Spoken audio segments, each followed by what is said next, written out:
ये कहानी सिखाती है सास बहू के झगड़ों से कैसे पाए समाधान। ये दुनिया बहुत अजीब है। ये प्यार लेना तो चाहती है पर बदले में प्यार देना नहीं जानती। और फिर जब रिश्तों में खटास पैदा होती है तो शुरू कर देते हैं एक दूसरे पर आरोप लगाना। ये खटास जब सास बहू के रिश्ते में हो तो इनके बीच की नोक झोंक का रिश्ता बहुत पुराना है। सास बहू जब प्यार से रहे तो किसी माँ बेटी से कम नहीं। लेकिन क्या हो जब इनके बीच आपसी तकरार हो तो ध्यान में आता है झगड़े और कलेश। ये झगड़े या तो पति को पत्नी से अलग कर देते हैं या फिर माँ को अपने बेटे से, क्योंकि पत्नी को सास पसंद नहीं आती और वो उससे अलग होना चाहती है। तो फंसता तो दोनों तरफ से बेचारा पति ही है। सास बहू के झगड़े की कुछ नोक झोंक इस कहानी में भी घटित हुई है, लेकिन साथ ही में इसका एक शानदार हल भी दिया गया है। उम्मीद है कि यह कहानी आपको पसंद आएगी। तो कहानी शुरू करते हैं।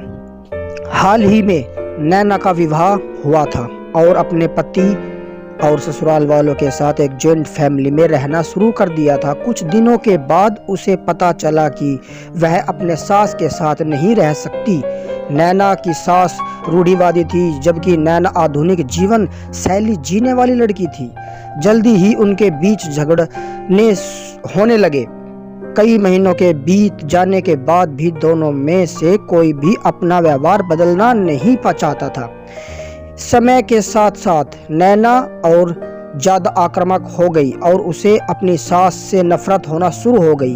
वह सोचने लगी कि कैसे अपनी सास से छुटकारा पाया जाए। एक बार हमेशा की तरह जब उसने अपनी सास से झगड़ा किया और उसके पति ने अपनी माँ का साइड लिया, तब नैना गुस्सा हो गई और अपने मायके चली गई।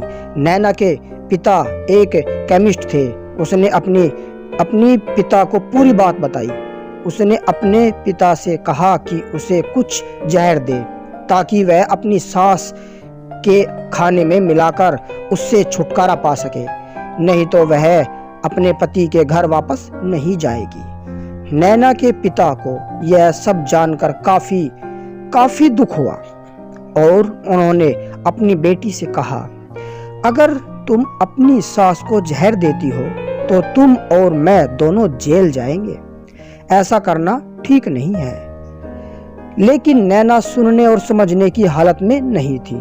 आखिरकार उसके पिता ने कहा, ठीक है, जैसा तुम चाहती हो वैसा ही होगा, लेकिन मैं तुम्हें जेल में नहीं देखना चाहता। उसके पिता अंदर से पाउडर लाए और कहा, हर दिन जब तुम दोपहर का भोजन या रात का भोजन करते हो तो अपनी सास के खाने में इसे मिला देना।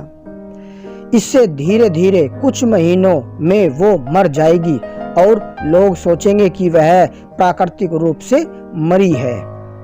उन्होंने यह भी कहा, क्योंकि किसी को भी तुम पर शक नहीं होना चाहिए, इसलिए आज से तुम अपनी सास के साथ नहीं लड़ोगी बल्कि तुम उनकी देखभाल करोगी। भले ही वो कुछ भी कहे, तुम गुस्से से बात नहीं करोगी और हमेशा शांत रहोगी। नैना सहमत हो गई और अपने ससुराल वापस आ गई और अपने पिता की सलाह के अनुसार उसने अपनी सास के खाने में पाउडर मिक्स करना शुरू कर दिया और बड़े ही प्यार के साथ बात करना शुरू कर दिया। समय बीतने के साथ साथ नैना की सास का नेचर भी बदलना शुरू हो गया, क्योंकि नैना अब अपनी सास की बहुत देखभाल करने लगी थी। इसलिए उसकी सास भी उसके प्रति विनम्र होने लगी और प्यार से बात करने लगी। 5 महीने बीत गए और नैना खाने में पाउडर मिक्स कर रही थी, लेकिन अब घर का वातावरण बदल गया। कोई झगड़े नहीं थे, दोनों एक दूसरे की तारीफ करते। अब ऐसा लगता था मानो दोनों का रिश्ता माँ बेटी का रिश्ता हो। अब नैना को चिंता होने लगी कि पाउडर की वजह से उसकी सास जल्द ही मर सकती है।